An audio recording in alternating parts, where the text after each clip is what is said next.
whole Stephen Curry finals propaganda that he doesn't show up in the finals. That is a bunch of nonsense. It's a bunch of baloney. Because if you look at the stats, Stephen Curry measures up with Larry Bird, measures up with Kevin Durant, measures up with all the all-time greats.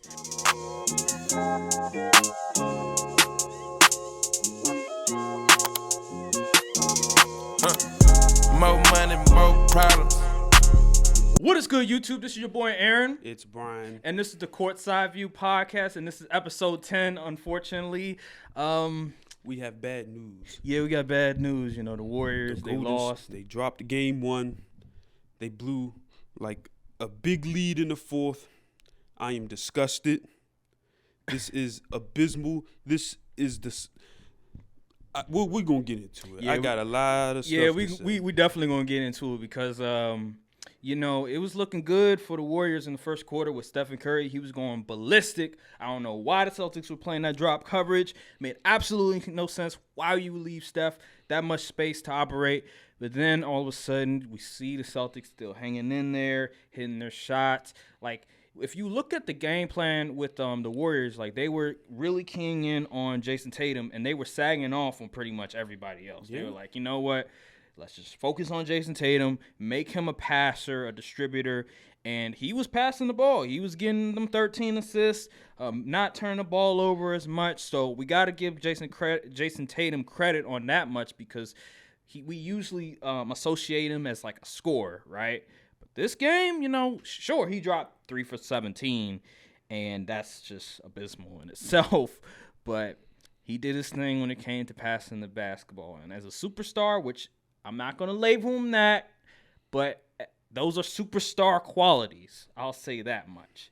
But how you feel about the game, man?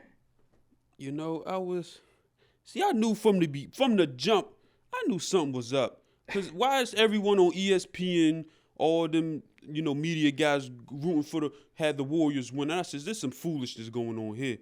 But honestly, I thought the Warriors had it in the bag after the thought. Oh yeah, the Warriors' third quarter happened. You know, they pretty much was running them out the gym. I said all they got to do was just maintain. And boy, when I tell you that Derek White, Al Horford put up the fakest fourth quarter performance I've seen in NBA history, I was disgusted. Hold on, matter of fact, let me pull this up. He had like 20 points. Al Horford had like 20 points. Yeah, like 26. Bro, like both Al Horford and Derek White, they were just balling. Like they were hitting their shots. And Draymond Green, he was treating Al Horford like he's Dwight Powell. Yeah, that was bizarre. Was that you that tweeted it? I forgot who tweeted it. No, I didn't tweet it. Somebody tweeted it. I don't know who it was, but that's exactly what it was, bro. Like he was acting like Al Horford doesn't have a clip or something. Like he don't have that. Like, look how fake this is, right? All right, so Steph Curry hit the 2-pointer to put him up 103 to 100. Yeah. Then the next six scoring plays, no, 6 possessions, it was Derek White 3, Al Horford 3, Al Horford 3, Al Horford 2, Marcus Smart 3, Marcus Smart 3. That is not real basketball. You won't even see this on 2K. Like, come on, son. That was the fakest. I was disgusted. Yeah, so I was watching film of the game, and I was watching film in Miami. What Miami did, y'all can tell me if I'm wrong or not, but what Miami did differently is that they sagged off. They did sort of the same thing that the Golden State Warriors did, but what they did differently is that if you look at what Golden State did with Jaylen Brown is that whoever was guarding Jaylen Brown was basically like on an island. Like there was no help defense or anything like that. But with the Miami Heat, they made sure that if Jaylen Brown gets the ball, that there's going to be help defense. So they were putting a lot of attention on Jason Tatum and Jaylen Brown and not just Jason Tatum. And so Golden State, you know, they're like, hey, Klay Thompson, Andrew Wiggins, you're just going to have to – you're on your own. Draymond Green, you're on your own with Jaylen Brown. And, I mean, as we see, Jaylen Brown was hooping. Like, he was hitting his shots. He was getting to his spots. So, ultimately, I don't know if you want to do that again. And also, with Al Horford and the way that he's shooting, Derek White, the way that he's shooting, do you still remain in that same coverage? Do you still sag off on all of the other shooters, but make sure that Jason Tatum is, you trap Jason Tatum and you get the ball out of his hands? How do you feel about that? What do you think the Warriors should do when it comes to defensive coverage? See, this is why. This is you have to let Tatum beat you and stop everybody else. That's what you got to do. Tatum is not going to beat the Warriors by himself. I don't even know why they focus so much on, because Jason Tatum is due for a stinker game on his own merit and will. So why not just make sure everybody else is contained and just let Jason Tatum hoop? It's not like you've never seen this type of play before. I think that's an interesting concept, but at the same time, because you look at Miami and what they did, and it worked, like, in terms of, like, if you look at the scoring wise for both teams, like the Celtics, they didn't, like, go berserk, right, from scoring, and they made it a point of emphasis to, like, make sure that Tatum doesn't score a whole lot, and Jaylen Brown try to let him not score a whole lot, and ultimately they were able to keep the score relatively low. Not like the 120s, 110s.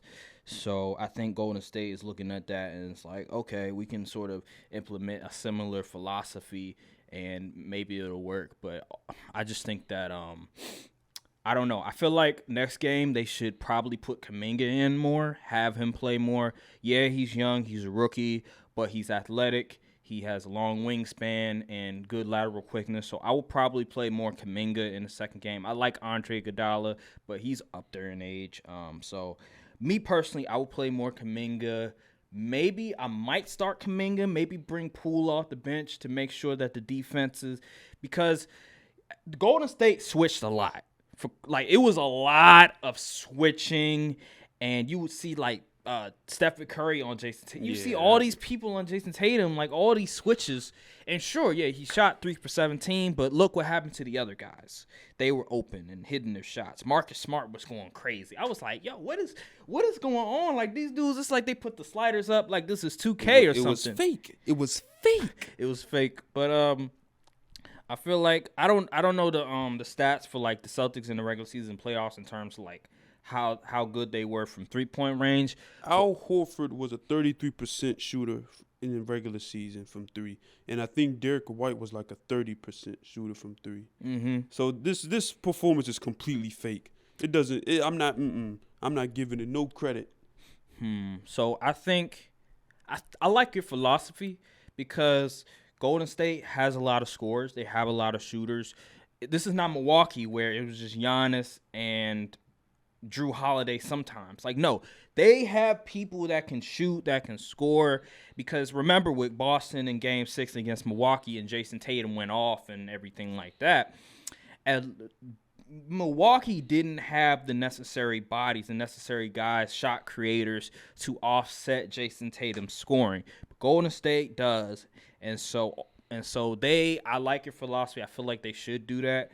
Play more tight coverage instead of just sagging off on all these different shooters.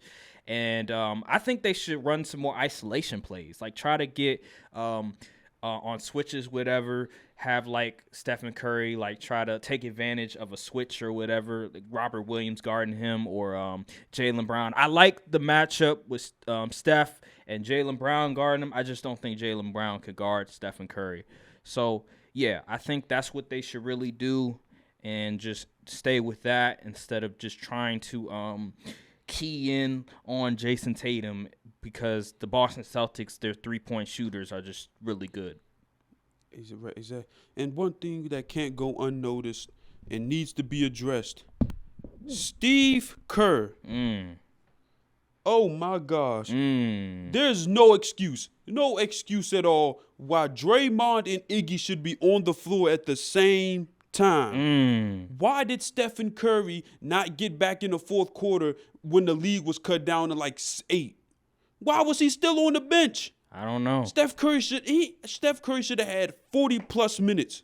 Yeah, I agree with, like, he only had like 38. Like what is going on? Exactly. Like, what is he doing? Like, you look at the all-time greats, the Kobe's, the Jordans, I'm not gonna say Katie, but like the Larry Birds, all those guys, right? They playing 42, 43, 44, like they playing crazy minutes. LeBron, Stephen Curry, they just give him like 38, 39. Like this, One of these the are most the finals. well-conditioned players in the league. These are the finals. I get it. He's been brittle over the years. You want to like make sure that he's okay. These are the finals, man. Come on. This is for the prize. This is for the championship. You got to go all in when you're trying to win a championship. You have to play him as many minutes as possible, especially when he's going crazy in the first quarter. In my opinion, I leave him in the game. Screw that. I'm going to keep him in the game until he get cold. Exactly. And Steve Kerr took him out at the start of the second quarter? Yes. And Jordan Poole didn't and do didn't put nothing. him in until the 6-minute mark. Like, And Jordan Poole wasn't contributing. Klay Thompson, Jordan Poole, where you at, man?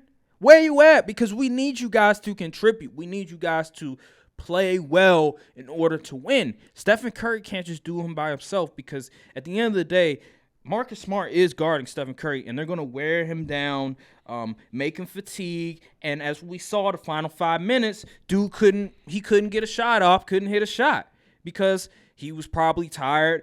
The Celtics defense was wearing him down, and nobody was hitting a shot. So that's what's going to happen. So he needs other people to contribute. Andrew Wiggins contributed. I got to give him credit. I don't know why he was shooting 7 threes, but hey. But he contributed 20 points. That's about what I want from Andrew Wiggins. Klay Thompson, I need at least 20 plus from you. Jordan Poole, I need like 18 to 20 points from you, bro, because y'all are the second and third option for the team, and y'all are like 17 to 20 point scorers. So at the end of the day, Stephen Curry can't beat this team by himself, and he needs those two guys, his running mates, to help him out at the end of the day. And Draymond Green. Oh God. You thought we ain't see you out there? 2 for 12? But I don't want to see another podcast episode until you get a win, and you need to be in the gym, hitting your free throws, hitting jump shots. Because that 2 for 12 family, bro, that's unacceptable, man. Terrible, man. That's terrible. Unacceptable. Just ridiculous. He hasn't been that Then guy. he was turning the ball over. I'm like, bro, you were a net negative on the floor. Then what is a productive thing you did? Exactly. On the court he hasn't night. been that offensive guy since like 2016. Like 2016, he was hitting the shots, but now it's just like he's just looking. That shot is just not falling no more. He's just pretty much there for defense and like rebounding and like facilitating. Everything else, yeah, that like at least have like a floater. At least have like a quality floater because Stephen Curry, he's going to get trap, double, whatever it is. So when he passes to you and you're like maybe at the free throw line and under, at least have a floater that you can rely on to score. Like, my God. My goodness, Draymond Green. So, yeah. I want to talk about I was watching Nick Wright, right? And also Skip Bayless. And they're talking about just Stephen Curry not performing big in the finals. And I told you that I want to talk about like this whole Stephen Curry finals propaganda that he doesn't show up in the finals. That is a bunch of nonsense. It's a bunch of baloney. Because if you look at the stats, Stephen Curry measures up with Larry Bird, measures up with Kevin Durant, measures up with all the all-time greats. Like, dude, worst finals, he averaged like 22 points. Worst final, 2016 final, he averaged 22, and he was not good. But that's his worst finals. And let me tell you something. Kobe, my favorite player of all time. His first finals, he only averaged 15 points. But does anybody say he doesn't show up in the finals? No, he doesn't. So this notion that Stephen Curry doesn't show up in the finals is a flat-out lie, and it's not right. Because, dude, his stats measured up to the best of them. And field goal percentage. I'm tired of people talking about field goal percentage. Like, in the playoffs, your field goal percentage doesn't go down. All the all-time greats, Larry Bird, Kobe, you name it, their field goal percentage goes down in the finals, in the playoffs, because the defenses are better. God, 3-point percentage as well. The only guys where you could say, okay, they get better when the finals and whatever is Michael Jordan and LeBron James. And even some finals, LeBron James and Michael Jordan don't hit good field goal percentage. Just look at Jordan's last 3 finals championships. His field goal percentage was not that good. LeBron James, his field goal percentage in some finals weren't that good. But do we say, oh, he didn't show up? No. Now, what I will say about Stephen Curry is that when it comes to closing, being a closer, that's where we can have a legitimate argument. Because this game 1, last 5 minutes, Stephen Curry didn't hit not one shot. Not one shot. And in the previous finals, he wasn't that guy when it came to closing the deal. So that's the argument that I feel like people should have more so than ever. How do you feel about sort of the Stephen Curry finals propaganda? Yeah, it's interesting because it's just lies at this point. Yeah, pretty much. Yeah, you're right on the closing part. He can definitely close better, but I think towards down the stretch, the Celtics they played Curry they pretty much denied him the ball at every opportunity, so he really couldn't get a shot off at that point. And then his teammates wasn't hitting on nothing, so he probably had to force a couple things up that wasn't really good looks, or he had to rely on teammates that ain't hooping. And Steph Curry he's a good playoff, but he's one of the best Western Conference Finals performers, period. And he still performs good in the finals. People let a few bad series skew their perception, you know what I'm saying? And they that series, one of them finals with KD was in it. Shoot, Steph was averaging nearly the same amount of points as KD. I think it was the 2018 final. It was. Yeah. It was because remember KD got hurt in 2018. So no, 2018, you're right. they 2018. swept You're the right. Cavs. 2018. Yeah. You're right. It is 2018. Yeah, so I don't understand what people be talking about. I think it's getting corny at this point. Yeah, I don't understand. I don't understand. It reminds me because obviously you're not the biggest LeBron fan, but in terms of the whole narrative, LeBron isn't clutch. That's just not true. He's clutch, but he's just not I wouldn't say he's consistently close. He's no Dame Lillard, but he's not. He doesn't consistently close. That's what I'll say. But he's clutch. It's the same thing with Stephen Curry. They come with these sort of narratives that aren't true. You have to look at the numbers, look at the tape, and you'll see that Stephen Curry has been good. He's been money in the finals, and then compare his numbers to the all-time greats. He's right there with Kobe, right there with Bird, right there with Duncan, right there with other guys as well. So that's just false, ultimately false, and it's just I'm just getting sick and tired of it because Stephen Curry is one of the best. Because of Kevin Durant coming to the Warriors, winning those 2 finals MVPs, they're going to discredit what he has accomplished. Yeah. And that's what it is, really. Because if he would have done this without Kevin Durant, there would have been no question that people would be saying, oh, he doesn't show up in the finals. Definitely wouldn't be no question. And so that's why it's very important for him to win this ring, win this finals MVP, because then he could sort of abolish sort of that narrative that, oh, he doesn't show up in the finals. So, yeah, it remains to be seen. Hopefully he does it because I don't want the Celtics to win. We could all agree there. I don't know why people are rooting for the Celtics. How can you hate the Warriors that much that you want the Celtics of all teams to win? I don't care. Man, listen, even if the Celtics was playing LeBron and the LA Lakers in the front, I'm rooting for the Lakers. I will be the biggest Bron fan you've ever seen. You don't like the Celtics that much? Yes. Wow. I hate them more than the Lakers, and that says something. Behind the Commanders, the Celtics is my second most hated team of all sports. All because they beat your team in the playoffs. Yep. Wow, you still have that. Yep. Wow, man. Okay. And I don't like their fans. Okay. And I don't like the city of Boston. I don't like their fans either, but yeah, I used to not really have sort of this disdain for Boston Celtics fans. It wasn't until I started to meet some of them that I was like, okay, these guys are obviously the ones we know is they cool, but it's the majority of them. I can't respect. They be they be really wishing for the Lakers' downfall and all that stuff. I'm like, man, you know what? I'm a Celtics hater now. And then I'm watching Winning Time and that whole thing. So all of that really this year I started to just dislike the Celtics, like because beforehand it wasn't that much hate that I had for them. I didn't really care much, but now this year alone, yeah, these Celtics fans been just chirping. Former players chirping.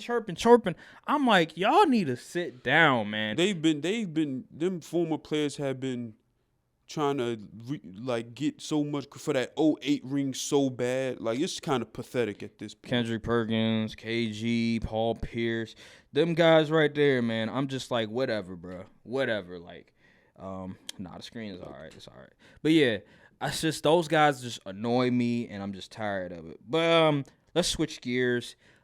Something happened yesterday as well. The Kevin Durant, again, back on Twitter, going on NBA media, specifically Stephen A. Smith, Skip Bayless, Shannon Sharpe, and he's pretty much talking about just because he was responding to the whole idea with Michael Jordan and Stephen Curry and sort of them ruining the game. Like Michael Jordan ruined the game, but Stephen Curry has actually improved the game.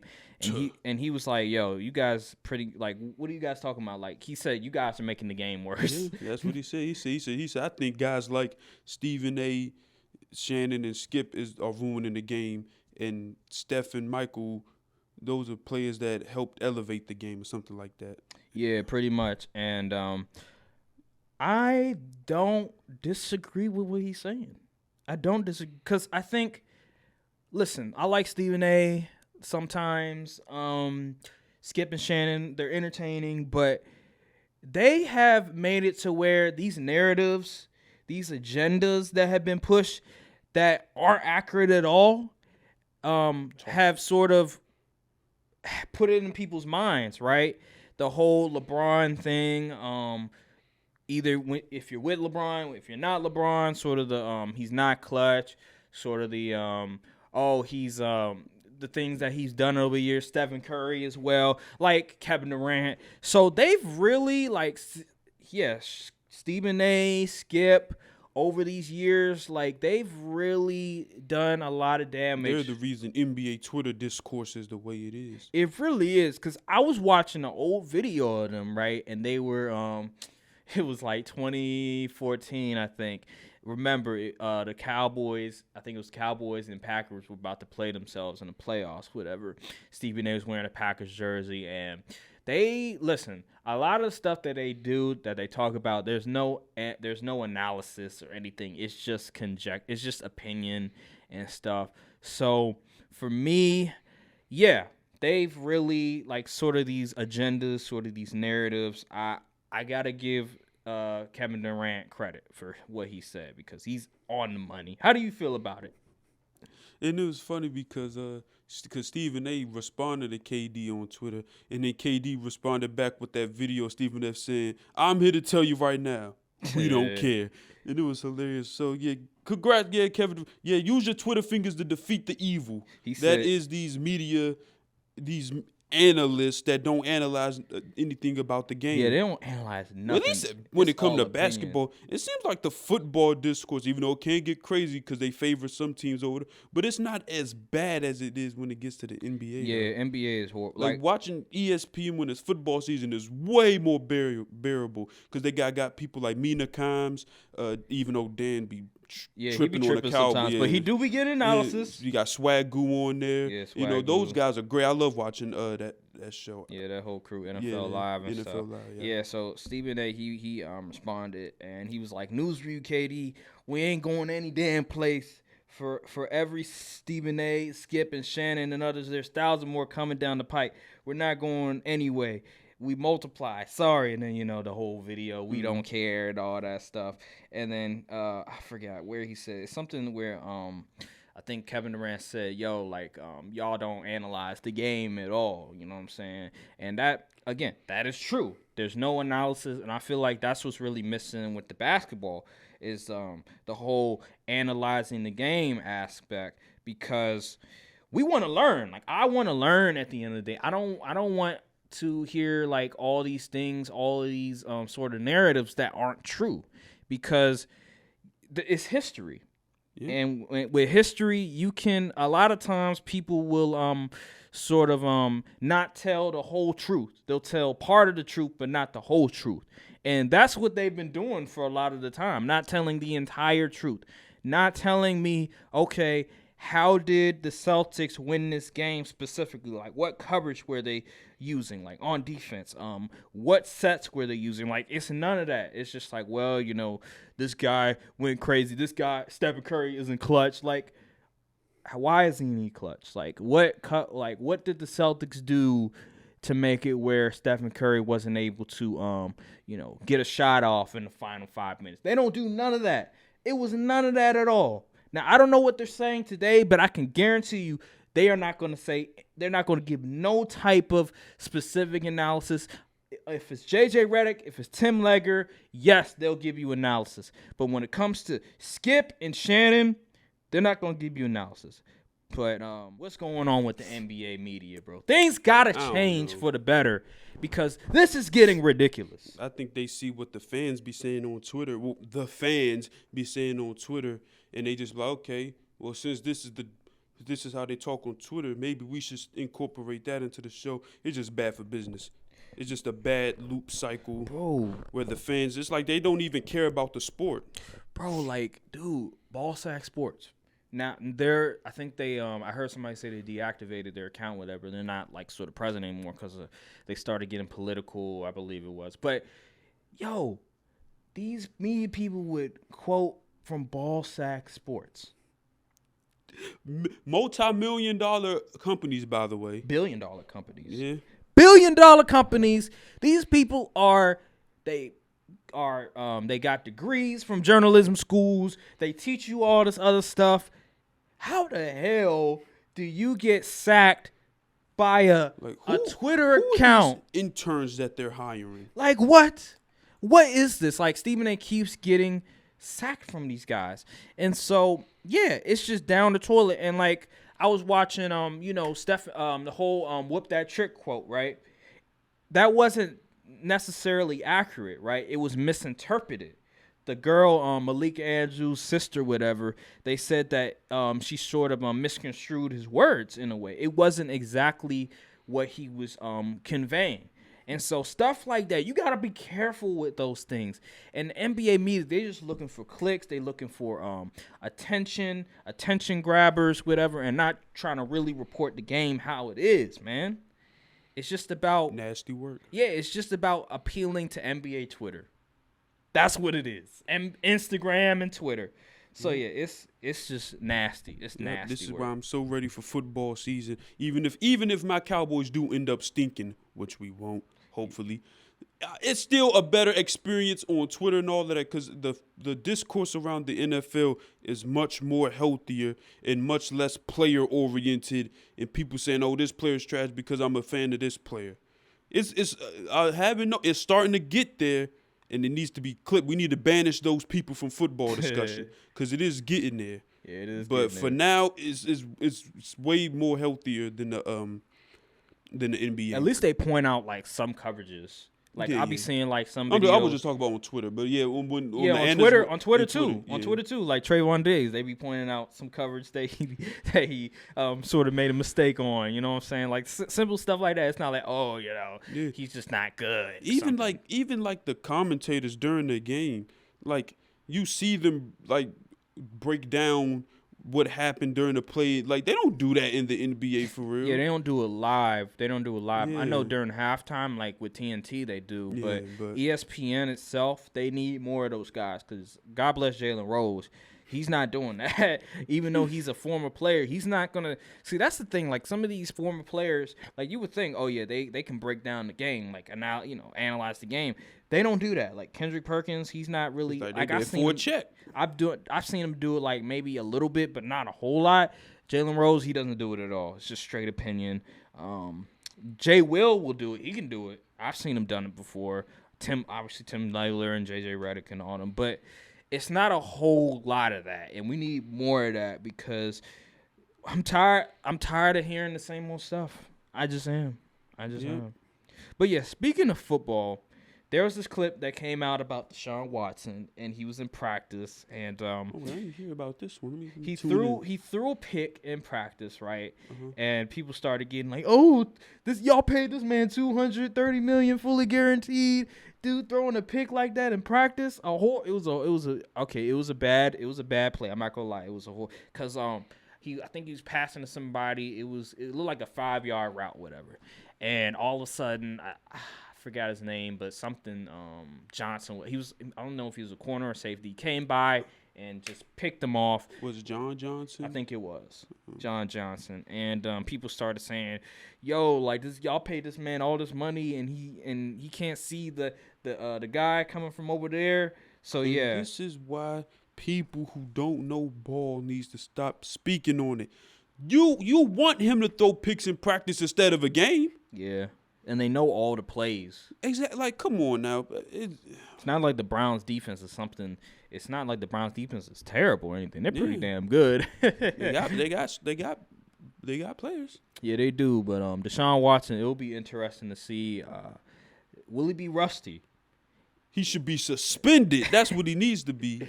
Another lawsuit, man. That's 23, and I heard that he was willing to settle with all of the 23 victims. Exactly. Give them like 100. I think it was like 100K or something like that.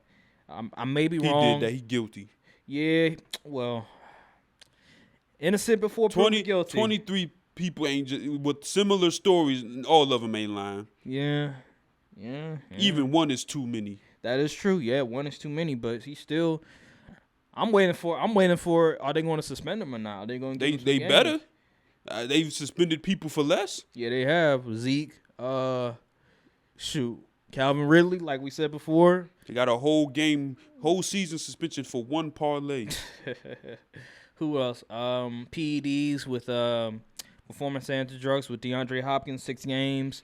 They got La'el Collins for lying to the P-man. Who else? I forgot. There's some other people that I'm probably Whole bunch of suspensions and stuff like that. Obviously Cowboys. We already know the Cowboys. Did DeMarcus Lawrence get suspended? No. He never got suspended? That was Randy Gregory that kept. Yeah, he obviously got suspended in the past. But yeah, guys, it'd be like weed, PEDs, betting on games, all this other stuff. They'll get suspended like 6 games to a whole year. But Deshaun Watson has 23 lawsuits. I think they're still pending, if I'm not mistaken. I could be wrong, but 23 lawsuits, and they're not going to say, "Listen, I get it. It's innocent before proven guilty, but this is just a bad look for our product." It's bad for business. So you're going to have to sit like... They already let Big Ben slide for all them years. Yeah, you're going to have to sit like at least 6 games for this. At least! And that's not even good enough. Yeah. But at least 6 games for this because, yeah, that's ridiculous. But I think that Deshaun Watson, he's going to ball. He's going to do his thing whenever he plays. Praying on their downfall. You praying on their downfall? You are that disgusted, Deshaun. I mean, I'm not gonna lie, 23 losses. That does look bad. So I'm not even gonna be mad at you like rooting against the Browns because Deshaun Watson is just straight disgusting. Like you don't give a guy $230 million guaranteed. Oh my goodness, fully guaranteed. Not only do you give that man all that money, now you done pissed off all the other league owners that got to pay their upcoming QBs because you messing up the market. Yeah. So now Lamar and them is like, hold on, shoot, I need that. I ain't even get suspended. Right. Yeah. And I done won an MVP. I done took y'all to the players want to get. I'm gonna need at least that. Inflation. So thank you. I don't even know the Browns GM name. I forgot. But thank you for messing up the market. Price. You nincompoop. Inflation. Inflation. I'm glad they paid Dak before that. Oh my goodness. Yeah, bro. Oh man. Speaking, since we're talking about football some more, some things came out about the Washington Commanders, right? And what about the stadium? One about relocation, rumors about that, but also dealing with the owner as well. Oh yeah, they aren't they voting to see? So it's still pending. They need, I forgot, they may need everybody. I don't know. It's going to be, they going to need a lot of owners to get them out of there. But because of the whole. I bet Jerry Jones votes to keep him because he does. We've been beating them all these I bet years. he does. But yeah, in terms of like, because I think he sort of manipulated the whole money thing. It may have been with the tickets.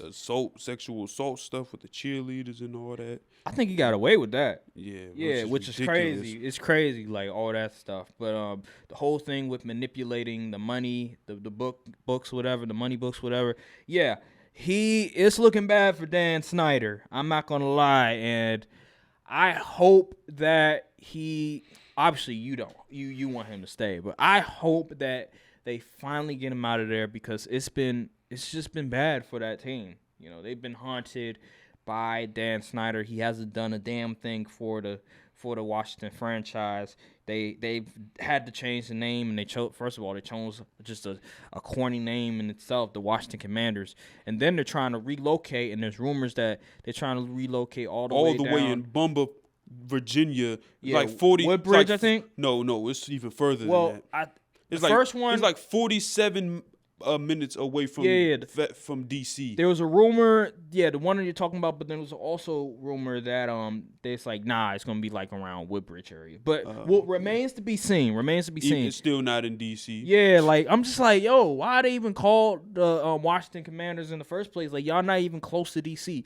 Like at least with Landover, right? It's at least like 20, 25 minutes without like crazy traffic. It's like 25, 30 minutes to get to like DC, right?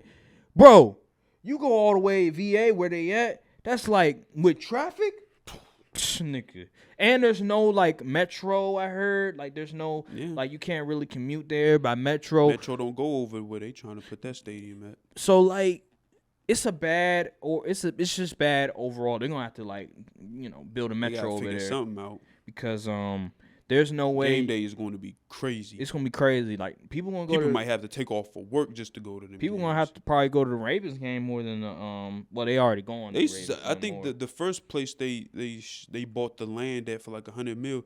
They said the M&T Bank Stadium, which is the Ravens Stadium, was closer than that one.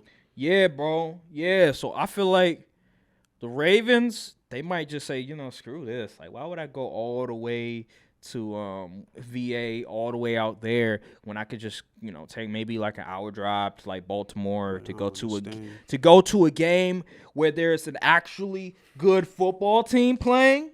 Like the Baltimore Ravens are actually competitive. Like, why would I drive an hour and 30 to see Carson Wentz throw a pick in the clutch? Exactly.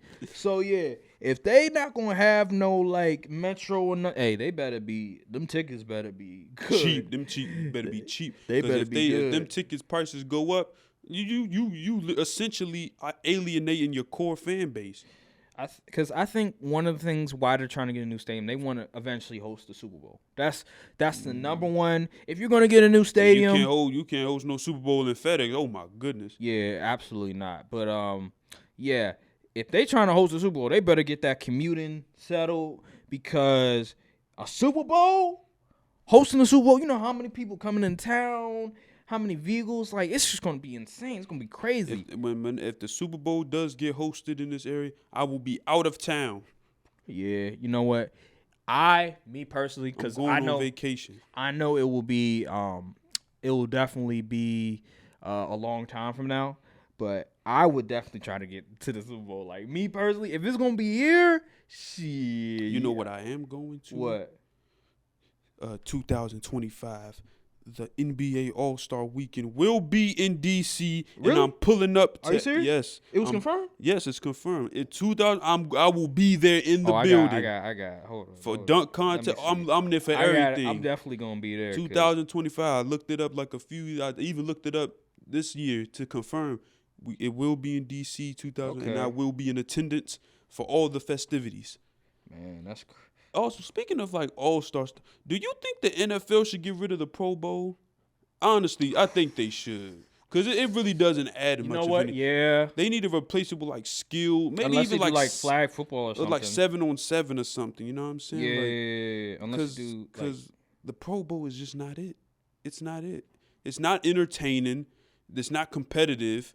At least what the NBA did, they made the All-Star game competitive because once they get to a certain point, is just first to whatever is wins. So that really added the competitive factor back when players started to get serious on defense, hitting clutch shots. So at least that's entertaining. But the NFL is just like, yeah, they're gonna have to do like a 7-on-7. They're gonna have to do something different from the normal sort of game itself because it's just not gonna work. Because just the physicality of the game and no the one players. wants to risk getting hurt. Yeah, the players trying to protect themselves. So probably like maybe flag football or 7-on-7 in that nature because it's just not gonna work. The players give them an incentive to play. Right. But shoot, the NFL ain't giving them boys no more money. Yep. So yeah, they Pro Bowl I would say has to be abolished unless they're gonna change it up because it's getting ridiculous. Because me personally, I don't really watch the Pro Bowl. I watch like the skill stuff they do. Yeah. Days leading up to the Pro. I don't watch the Pro Bowl. Yeah, I haven't watched Pro Bowl since like. Remember I think it was Michael Irvin. He was like the coach, and was it Chris Carter or was it Dion? It was something like that. Yeah. Since then, right, and they had them little custom jerseys, whatever. Since then, I don't watch the Pro Bowl.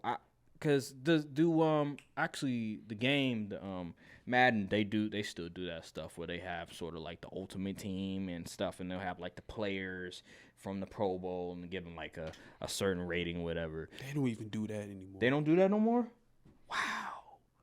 I remember back in the day, like when like 2013, 2014, whatever, they would have like historical players in the Pro Bowl, whatever. Like remember Madden Mobile?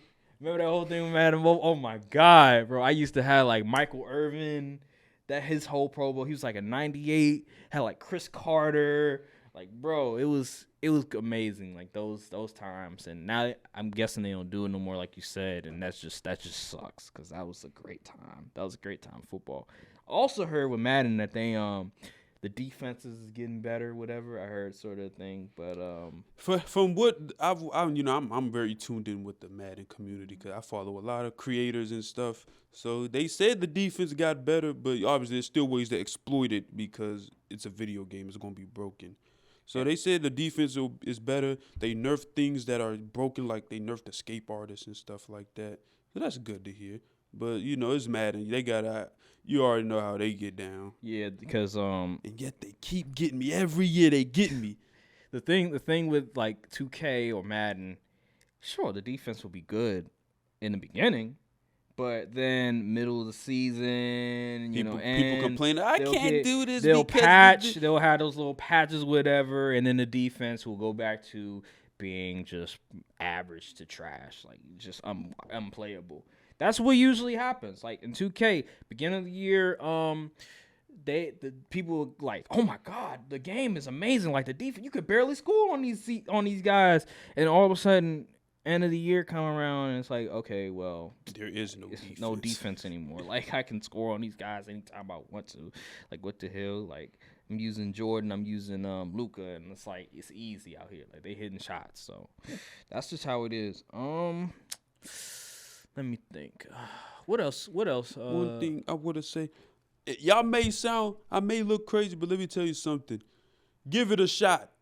Women's softball, they doing a little March Madness type tournament for women's softball. It's actually pretty entertaining. What? Yeah, it is. I'm a baseball fan, so it's the women's softball. Hey, it's actually pretty. I seen a few home runs hit. I'm like, okay, this Joe die. Of course, obviously you get to see the nice women, playing. Oh, see, I'm not a womanizer. I'm just saying it's just a bonus. It's just a bonus. See what I mean? There's but always. I'm a baseball fan. So always an ulterior motive. No, come on now. It just be playing on ESPN. I'll be like, I'll be watching this. And I'm like, okay. Yeah, you be watching it, all right.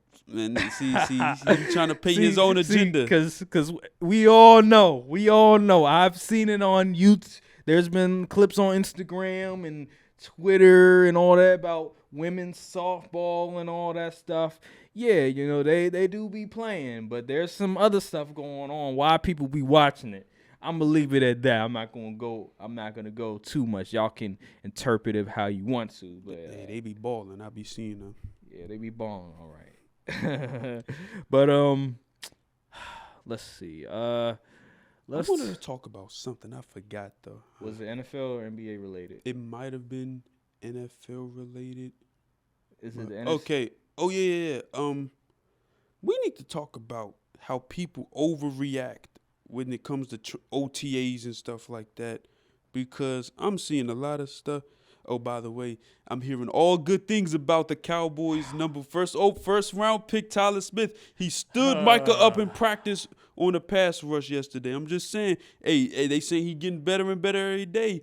You know, I came around on a pick a few days after the draft, and it's starting to look good. It's starting to look good. Okay. Well, see, you were just about to say we overreact in OTAs, and now you all excited. This is a typical Cowboy what fan. I'm talking about, overreacting on the negative aspects. Okay. Is what I'm, because they was talking about your boy Christian Watson, right, dropping passes, and I'm like, they said the same thing about Jamar Chase though.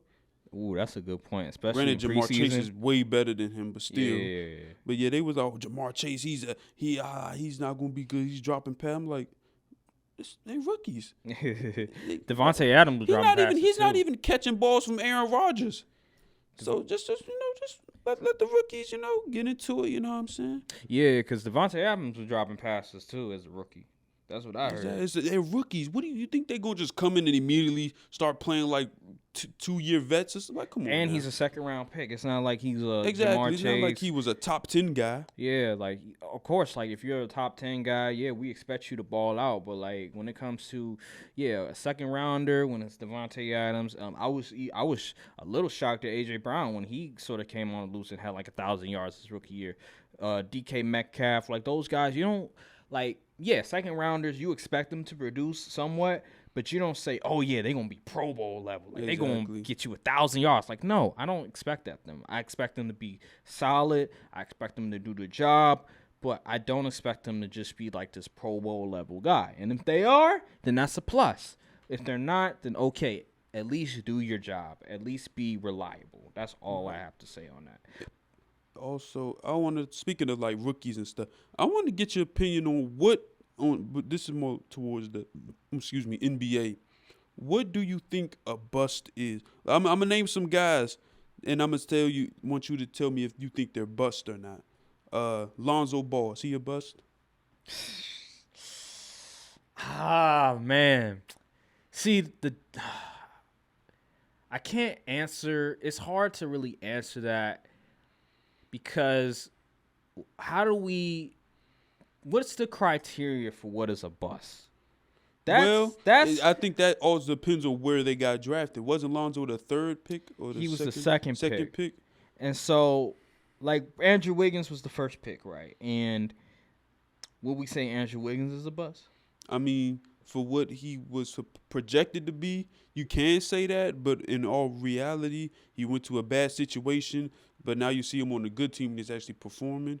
But as if for a number one overall pick, you could say, yes, he's a bust. It's hard to – because obviously, like, Markelle Fultz, he's definitely a bust because he hasn't done anything that I would say, oh, yeah, he's like playing like – I wouldn't say up to his potential, but like at least he's producing really well. Like with Lonzo Ball, like on the Bulls and last year with the Pelicans, at least I could say, okay, he's a really good defender. He can shoot the three and stuff, and he's very good. Like he's a quality point guard. Like his comp is like Marcus Smart, I'll say. Like he's sort of like in that Marcus Smart sort of realm where he's not a traditional point guard in the sense, but he's still really good. He's still a starting level point guard and everything. So me personally, I wouldn't say he's a bust. I wouldn't say that's a bust. Yeah, people said he would be the next Jason Kidd and all that other stuff. But when I look at a bust, I look at somebody that you look at them and they just weren't good at all. Like they didn't bring anything to the table that we thought they were going to bring to the next level. At least with Lonzo, we could say, okay, we see he's a really good passer. He can shoot the three-pointer like he did in college. He's a really good defender. So at least he can also rebound. So at least can't stay healthy though. Yeah, he can't. That's the thing. He can't stay healthy. But at least some of the things that we saw in college are translating to the NBA. Now, a guy like Anthony Bennett, he's 100%. 100% a bust because none of the things that we thought that he was doing in the college level that we thought were going to translate at NBA level has not manifested themselves. And so that definitely a bust. Andrew Wiggins, I can't definitively say he's a bust because he's still a very productive player. He's a really good defensive player. He can shoot the three. He can also create his own shot at times. I'm not going to say he's a bust, but yeah, if a guy just straight up comes to the league, doesn't produce really that much, like Michael Beasley, Anthony Bennett, who else? I'm trying to think. Oden. Jahlil Okafor. Oh my goodness, I forgot about him. Yeah, Greg Oden. Unfortunately, with the Zaire injury. Smith. Zaire Smith. Oh my God, Zaire Smith. Worst trade ever. You traded Mikal Bridges for Zaire Smith. Who else? I'm trying. There's so many names, bro. Like, but yeah, guys like that. Yeah, they're busts. They're definitively. There's no question about it. Those are busts. So that's how I would grade it.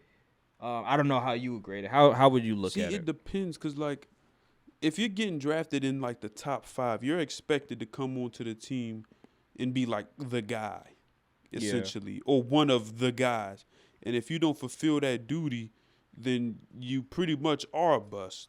Cause like, what pick did Cole Anthony get drafted in? He wasn't. I don't think he was top 10. I know that for sure. He was like okay. in the top 15, I think Kobe White was definitely top 5. He was number 7. He was 7? Yeah. Dang. It's like Chicago. He went to Chicago. I remember that. He was either 7 or 6. Okay, for a 7 pick, I guess. Like Kobe White, I would say he's a bust for the simple fact that he's not even a starter. That's one thing. Like, he's a 6th man. He's not a starter, and he's not. He could score. He could score a little bit. But you wouldn't be like if an owner wanted him in a trade, you wouldn't be all like, nah. You just be okay, yeah, you can have him. Yeah, like he's expendable. He's expendable. Yeah, okay. Lonzo Ball, he's not as expendable. Like, you really need his services. Andrew Wiggins, even D'Angelo Russell at sometimes, even though he can be a little sketchy. I'm not gonna call D'Angelo Russell a bust either, even though he can be a little after what sketchy. he did against the Grizzlies. That is unforgivable. That is true. Yeah. But I'm not gonna call him a bust because he still gives you like 19 to 20 points, gets you like 5-6 assists. So yeah, stuff like that. Yeah, I don't think those guys are necessarily busts. So do you think the media attention shouldn't come in the factor of if a player is a bust or not? Should media hype not play a role in that?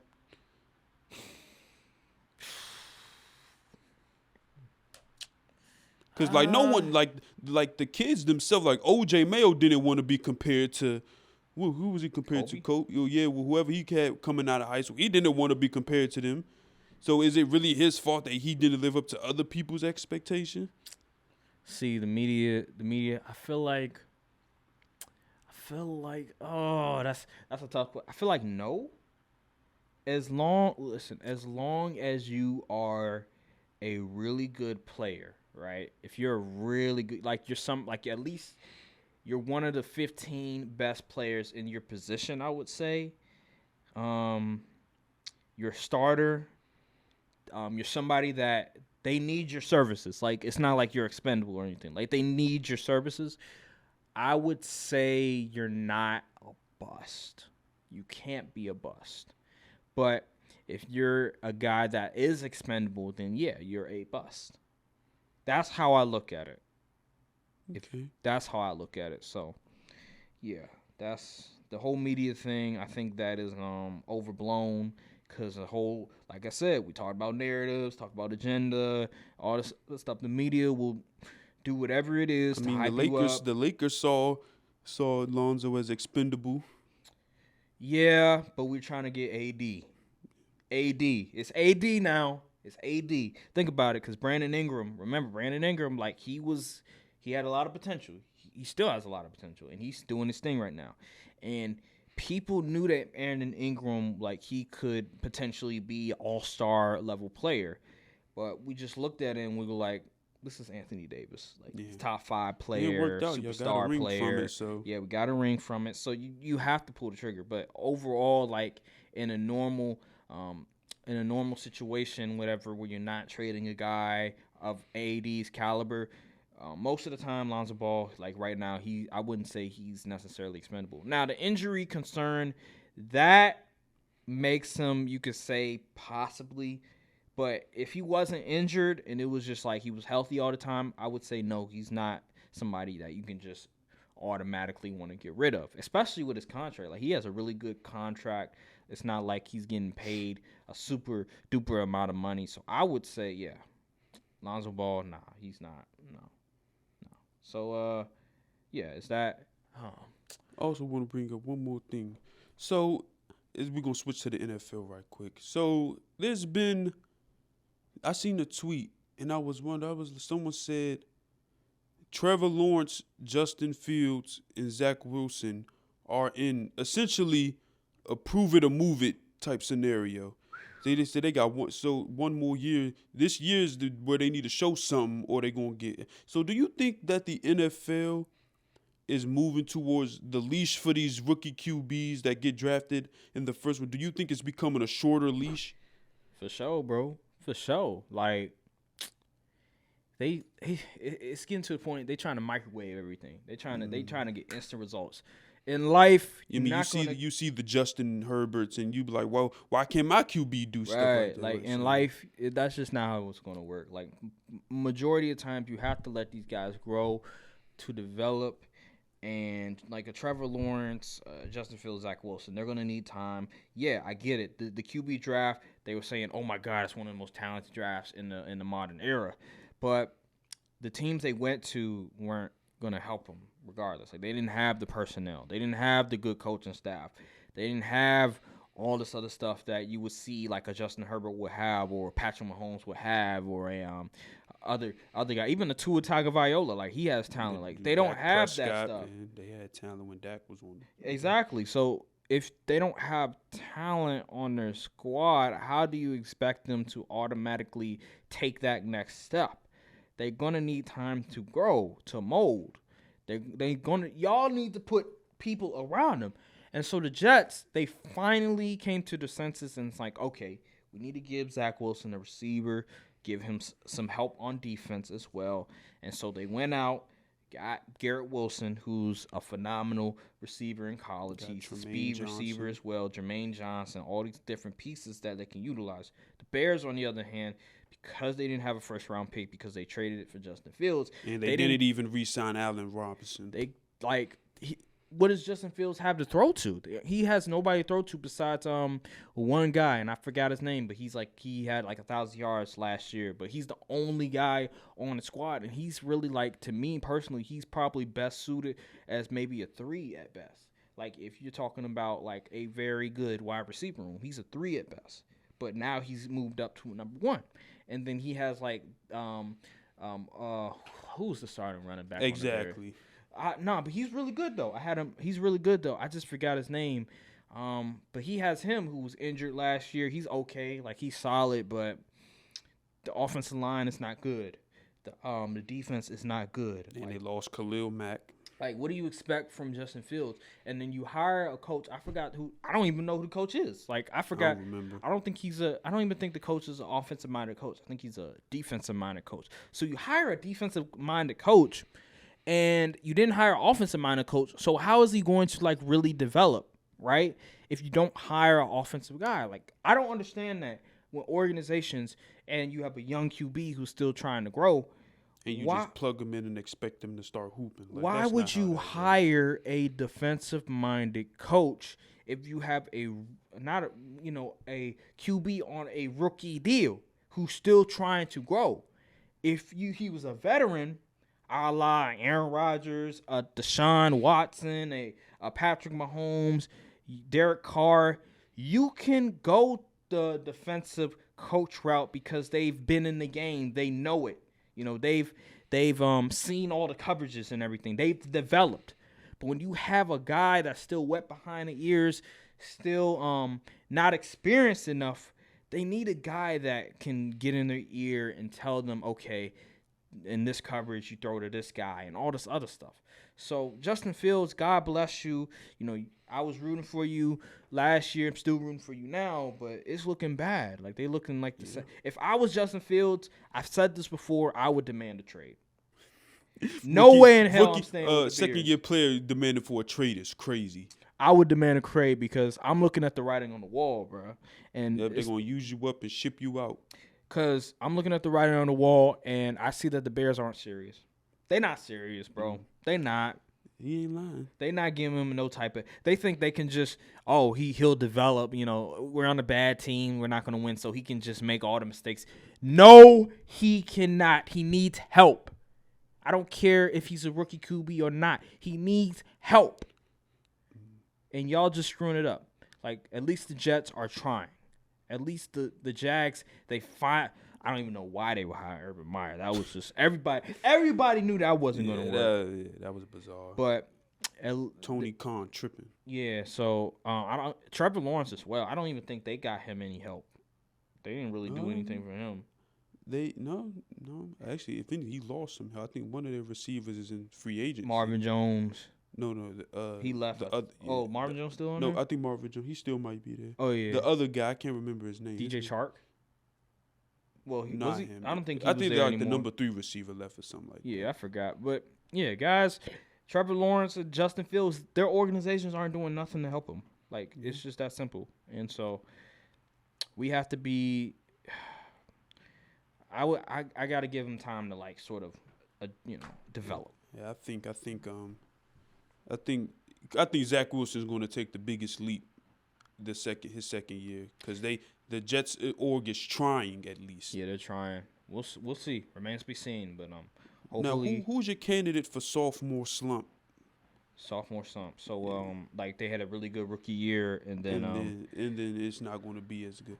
Honestly, I nominate. This may sound crazy. I nominate Jamar Chase.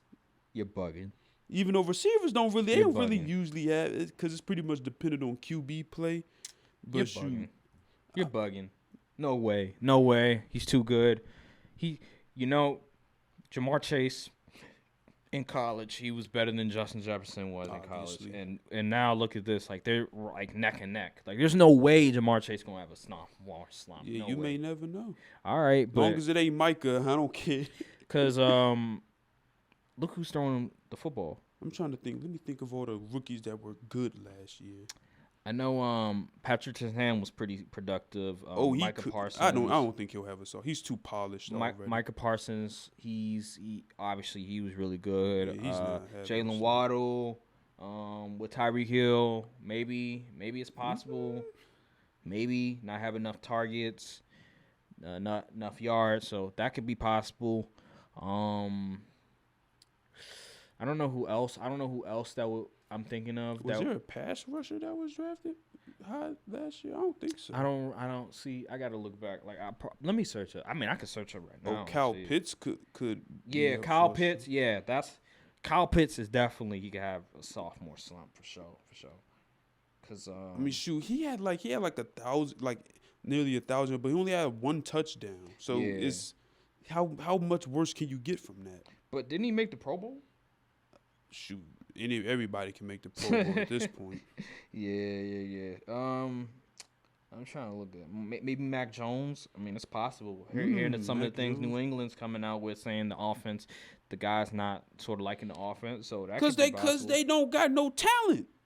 Who was he throwing the ball to? That's a good point. Who else? Jacoby Myers. Are you kidding me? Najee Harris. That could be a possibility. I heard he's been sort of overweight. He's gained a lot of weight. So that could be possible. Especially with the grieving of, I forgot his name, unfortunately, but with Kenny Pickett coming through. No. With with what is that? Mitchell Trubisky. No, the QB that passed away. Ben Roethlisberger. No. Wait, QB that passed away. Yeah, remember he played Ohio State. Used to play for the. You talking about God damn. Dwayne Haskins, he passed away. So, the grieving process, could be holding him down, holding Najee back a little bit. You know what I'm saying? Yeah. Yeah, you're right. Yeah, remove Jamar Chase from the slump slump awards. Yeah. I mean, yeah, there's some guys. Yeah. So Cal Pitts, Najee Harris is possible. Who else? Mac Jones. Mac Jones. I want to know what the hell is going on with Trey Lance. I've heard about that. I've heard conflicting reports. Some people say that the 49ers or gang sold on him. Some people say, well, that's not true.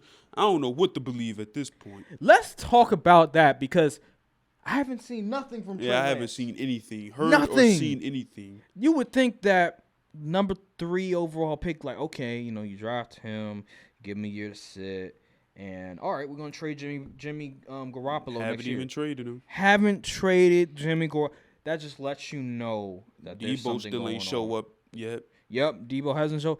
It's just a big disaster. And then people are predicting, you see these analysts predicting that 49ers are top 4 in the NFC. Well, with all this stuff going on, we might have to put them down because the whole thing with Jimmy Garoppolo and Trey Lance, like who's gonna start?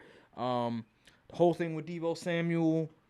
And then the GM talk about we're not trading Debo. Like, I'm like, okay, so he's just going to be on the bench not playing? Like, what is going on? So, 49ers, there's a lot of question marks. Trey Lance, there's a lot of question marks because we saw with Justin Fields, he was able to get on the field. Trevor Lawrence, Zach Wilson, they didn't play particularly well, but you got talent, my guy, and there should be no excuse. Yeah, I don't know what the heck they got going on. Unless the system is too confusing, because it can get confusing. The West Coast sort of system, that does take some time to get used to, but you had a whole year, my guy. I don't understand what they mean they're not sold on him. As if Jimmy G, it's not that hard to outdo Jimmy G. Yeah, I was a guy. What is Jimmy G doing at Trey Lance camp? Like, I'm confused. I was a proponent of the 49ers drafting Justin Fields, but they were like, you know what, we're going to go a different direction. We're going to draft this guy out of North Dakota State, the same university that had Carson Wentz, and you saw how that worked out. But anywho, we're going to take that guy instead of a guy that went to the national championship that beat Trevor Lawrence head-to-head, that was in the Heisman race. No, we're going to go with that guy instead of the guy, Justin Fields. I'm like, they're dumb. Like, okay. Why would you go ceiling in the top 3? Which is why the Texans are crazy for drafting, was it Trayvon Walker? Oh, you talking about this year? Yeah, this year. That's why the Texans are crazy for drafting. Yeah. That guy when Aiden Hutchinson and Thibodeau was still. I don't understand why you go ceiling in the first pick of the draft. That is crazy to me. Yeah, because people were like, Trayvon Walker didn't jump off my. A lot of people were like Trayvon Walker wasn't jumping off my. They had him at DE like 3 or 4. Unless there's some things that hasn't been seen on the field that he's done in practice that people are like, ooh, that's interesting that they sort of been holding back. I need to check up on Texans Twitter. I want to see what's going on with Stingley and them because Stingley, my guy. Because it kind of reminds me of like in basketball, like college basketball with the Kentucky Wildcats, and how when you watch them on watch them on game day, some of these players like a Shai Gilgeous-Alexander or a Devin Booker, whatever, you look at them like, I mean, they all right. But then they come to the league, you like, damn, what was this at? It could be the same thing where it's like Trayvon Walker. Maybe it's the scheme. Maybe it's the way they were utilizing him. Maybe not best suited for his ability. But then he walk on the scene in the NFL. They put him in sort of like a different position, maybe a different scheme, and he flourishes. So that could be the case. Maybe that could be the case. It happened with Micah Parsons. Penn State ain't know how to use Micah for real. They had him playing majority middle linebacker. Then we found out he could play on the edge and become one of the best edge rushers in the league. That's probably what it is. Part-time. That's probably what it is, man. Yeah, scheme really does. So, but even like still, people was like, he still ain't really jump off the tape like Aiden and Kayvon. Like, I think Kayvon, he has the highest ceiling out of all of them DE prospects, edge prospects. You know what it reminds me of? It reminds me of Rashawn Gary when he was coming out, because I said the exact same thing. Because if you remember, Rashawn Gary, he was like the number 1 high school player. He was like a D tackle actually. Like, dude was huge. Like, he was like, bro, he was huge. I was like, how the hell did he become a pass rusher? Like, he went from 300, like, defensive tackle, all of a sudden he like a pass rusher. Is he a DN or is he a linebacker? I forgot. Rashawn Gary. Yeah, Rashawn Gary. I think he might. I don't know. Is he? I forgot. I think he's a linebacker, but he's a pass rusher. And so I was like, okay. I mean, I like that other guy that the Steelers drafted. I forgot his name. T.J. Watt? Nah. It was he was from Michigan as well. It was like he played edge. He was a linebacker. He was a Devin Bush. Yeah, Devin Bush. Nah, he was good the first year, but then he got injuries and then came back. The Steelers Nation want him gone. Yeah, now they want. But yeah, I was like, Devin Bush popped out of my screen more than Rashawn Gary. But then now he developed, finally got it going, and now he's probably our best pass rusher, arguably our best pass rusher. So, and then they utilize him differently now. So that could be the same case with Trayvon Walker, where initially he just didn't pop out of screen but if you utilize him the right way, then sure he'll produce and give him some time. So I think that's probably what they're looking at. Man, I'm looking forward to seeing J.C. Horn play a full season. Because what we seen from the little bit he played, it was pretty good. Yeah, J.C. You talk from the Panthers? Yeah. Oh yeah, he's legit. Yeah, he's gonna be nice. He's gonna be nice because remember the Panthers? They were like one of the best defenses in the NFL at one point. Like I had them in the first few weeks until the Cowboys came through and exposed him. Yeah, I had them on my fantasy team and everything, had the defense, but then all of a sudden I remember J.C. Horn goes down and it just fell apart. Yeah, just fell apart, unfortunately. I'm gonna be watching the corners that got drafted this year, and I'm watching very closely. Yeah, because I love watching corners and wide receiver matchups. That's probably my favorite part of the game. Yeah, because I'm excited to see what Sauce and Stingley do. Yeah, because corners and wide receiver matchup, it's very entertaining. It reminds me of with the NBA. It's like a chess match. It reminds me like the NBA when it comes to you have the guard and the offensive guard, like the best offensive guard. It's like an ISO every play. Yeah, that's what it really is. That's what it reminds me of. Those are like two skill positions and stuff like that. Like it's cool to see like a pass rusher versus the offensive lineman. But there's always ways to eliminate pass rusher. Like, you bring over help. Maybe the guard gives them a little bump and, things like that. Yeah, I mean, the same thing. Or they just get rid of the ball quick. The same thing can be applied a little bit when it comes to corners and stuff. He'll get a little help. But, yeah, I like Ali. It's a lot harder. Yeah. It's a lot harder because the guys will, have some space to operate a little bit. So, yeah, I agree with that for sure. I honestly think I think Sauce is like, to me, Sauce Gardner, he's like, it's a coin flip. I can't really say that he'll be like really good. Really? Yeah, like I think Stingley will be fine because we've seen, but like Sauce, I mean, he did. He was locking down against Alabama. Yeah, he was locking down. True. I forgot who was Williams playing? Yeah, Jammer was playing. Nah. Oh yeah, he was playing because did he get hurt in the championship game? He got hurt in the championship game. Yeah. So he was locking him down. Yeah. He was him and that other corner from Cincinnati that he got. There was two corners that got drafted. I think one in the first, one in the second, or maybe later in the first. I forgot who it was, but yeah, them dudes was locking down. Mm-hmm. And me, I wasn't. A lot of people. Sauce, he's like skinny though. Yeah, he is. But a lot of corners are skinny though. Yeah, I want to see how he'll do against them physical corners, like a DK or something. That's gonna be interesting. And Sauce, he ain't really like speed guy, How fast? You know how fast he run? Actually, is he? No, he might be. I think most corners are pretty fast. He's like, no, I think he runs like a 4.5 or something. 4.41. That's pretty solid. That's what he runs? Yeah, that's what he runs. That's pretty good. Especially at 6'3", yeah. Yeah, damn, he's 6'3"? Yeah. Woo! Oh, yeah, he gonna be. Hey, yeah, he'll probably be. He gonna be nice. Yeah, I think 6'3", 4'1". That was a really good corner in a DB class. Yeah. There's a lot of guys you got to be on the lookout for them throughout the season. So, any final words? Oh, yes. I still have Warriors in 6. Don't get it confused. Everyone's overreacting. Oh my gosh, they might. No, it's still Warriors in 6 gang over here. 6. I'm holding out. I'm keeping out faith. See, me, I have Warriors in 7. I was wrong. You were right about Warriors having home court. Like they had the first 2 games in Golden State because I thought it was. It'll probably be a split on each. Because I thought it was more seeding, but you're right. I guess I thought that the Celtics had maybe as much wins as Golden State, but I was wrong. Golden State has more wins, so they're going off a win total. So yeah, I just think that Golden State, they're going to win in 7 games because I just think that when it comes down to it, I like Stephen Curry. I like just Golden State's ability to score, and I their experience. That's one thing. They've been in there before. Draymond, it's just his tenacity on defense. Andrew Wiggins, he's really good on defense. I just think they're going to make the necessary adjustments that is needed to affect, win the games. And I think that's game 1. I don't think this is going to happen in game 2.